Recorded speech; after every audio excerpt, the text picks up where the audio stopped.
সকাল সকাল বেরিয়ে এমন দৃশ্য দেখবো ভাবিনি। তারপর শুরু হলো আমার সকালটা। সকালবেলায় মুখ ধুতে ধুতে যখন দেখি দুটো হনুমান এসে এখানে বাড়ির সবজি খেয়ে নিচ্ছে, এদেরকে দেখতে দেখতে সকালটা একদম ফ্রেশ হয়ে গেল। এখন বাড়িতে এসে আমি বেরোচ্ছি। আজ আমাদের গ্রামে গ্রাম পুজো আছে, আর সবাই যেটা গ্রাম্য ভাষায় গ্রাম পুজো বলে। এখন আমি রেডি হয়ে চলে এসেছি আমাদের গ্রাম পুজো লাইট বোর্ড গেটের কাছে, আর এখানে লাইট বোর্ডের কাজগুলো চলছে। ওখান থেকে হয়ে সোজা চলে এসেছি পুজো মণ্ডপের ভেতরে। আর এই যে মন্দিরটা আছে না, এখানে ঠাকুর আসবে, তাই জন্য এখানে ফুলগুলো সাজানো হচ্ছে। আর এই যে হরি মন্দিরটা, এখানে আমাদের গৌরাঙ্গ মহাপ্রভু আসবে। এখন আরো টুকটাক কিছু প্যান্ডেলের কাজগুলো বাকি আছে, লাইট আরো টাঙানো। তাই জন্য এখন আমি বাড়ি চলে যাচ্ছি, কারণ আজকেও আমার পরীক্ষা আছে।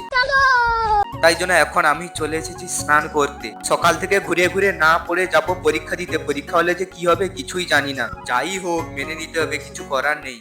A few moments later. কোনো মতে পরীক্ষাটা দিয়ে চলেই এলাম। এখন যাব গ্রামে গ্রাম পুজো দেখতে। তাই এখানে এসে দেখি সকালে যেই লাইটগুলো টাঙানো ছিল না, সেগুলো সব টাঙানো কমপ্লিট হয়ে গেছে। আর এখানে ঝুড়ি লাইটগুলো জ্বেলে দিয়েছে। আর প্যান্ডেলটা কত সুন্দর লাগছে তোমরা একটু কমেন্টে জানাবে। রাস্তায় যেই লাইটগুলো টাঙিয়েছে ওই লাইটগুলো নেক্সট ভিডিওতে দেখাবো। নেক্সট ভিডিওতে দেখার জন্য চ্যানেলটা সাবস্ক্রাইব করে পাশে থাকো।